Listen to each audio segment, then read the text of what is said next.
It was the first day of questioning the nominee, so what did we learn? Let's discuss with Republican Senator and Today questioner from Louisiana, Judiciary Committee member John Kennedy. Good to have you back, Senator. Thank you, Shannon. All right, there was a lot of discussion about the election and accusations about why Judge Barrett needs to be so quickly confirmed, something that she and Senator Coons discussed. I want to play a bit of their exchange. So, Your Honor, I'm concerned that what President Trump wants here couldn't be clearer, that he's trying to rush this nomination ahead so you might cast a decision, a vote in his favor in the event of a disputed election. I certainly hope that all members of the committee have more confidence in my integrity than to think that I would allow myself to be used as a pawn to decide this election for the American people. What do you think, Senator, of a number of your colleagues, the Democrats, calling for her to recuse of any election dispute that could get to the court? Well, a couple of points. Senator Coons, who's my friend, has absolutely no basis whatsoever, none, zero, nada, for making that accusation against Judge Barrett. I mean, he basically called her a liar, and it was an evidence-free accusation. She testified that she will make whatever decision she needs to make after following the appropriate procedure about recusing herself from any litigation regarding the election. And Chris just basically said, well, I don't believe you, you're a liar. I was appalled. Number two, you know, there was a case called Bill Clinton v. Paula Jones, and Bill Clinton appointed 2 members to the United States Supreme Court who heard his case. One of them was Justice Ginsburg.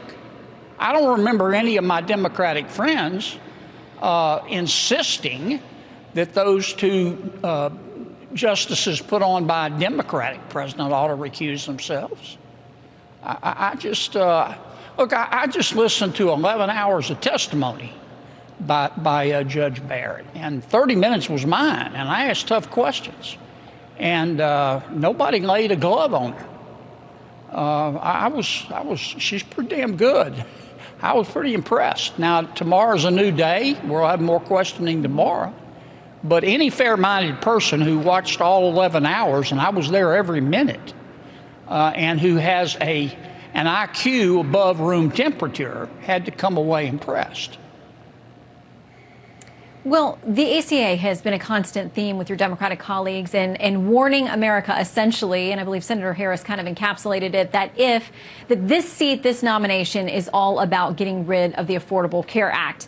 Some of your colleagues pointed to this tweet by the president, June 26, saying, if I win the presidency, obviously 4 years ago, my judicial appointments will do the right thing, unlike Bush's appointee, John Roberts, on Obamacare. They're pointing to that and saying, listen, if he chose you, it's because he's confident in the way that you will vote. How did you assess her ability to defend herself on that point? Well, let me say this. President Trump is not Judge Barrett, and vice versa. Judge Barrett is not responsible for the president's tweets. That's point one. Point two, Judge Barrett is a very accomplished young woman. She's very well educated. She's very smart. She reads books. She has opinions on things like how we deliver health care in this country. But she said, when I take the oath of office as a Supreme Court justice and say that I will administer the law impartially without regard to my personal opinion, she said, I mean it. And I asked her 3 or 4 times. She said, I mean it. Now, Senator Harris and my Democratic colleagues just said, well, she's lying. She's lying. On what basis are they saying that? I mean, Justice Barrett probably has an opinion about other subjects that thinking people would have an opinion about, like climate change or like affirmative action. I mean, she's an intelligent lady. She's thought about the world.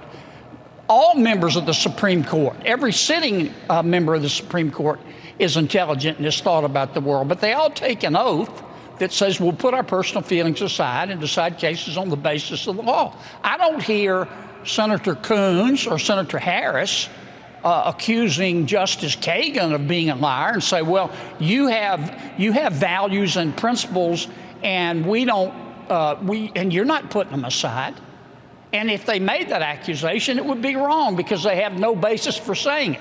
They don't have any basis for saying it about Judge Barrett, and it was insulting. If that's the best they've got in terms of attacking this nominee, that they better pack up their lunch and go home.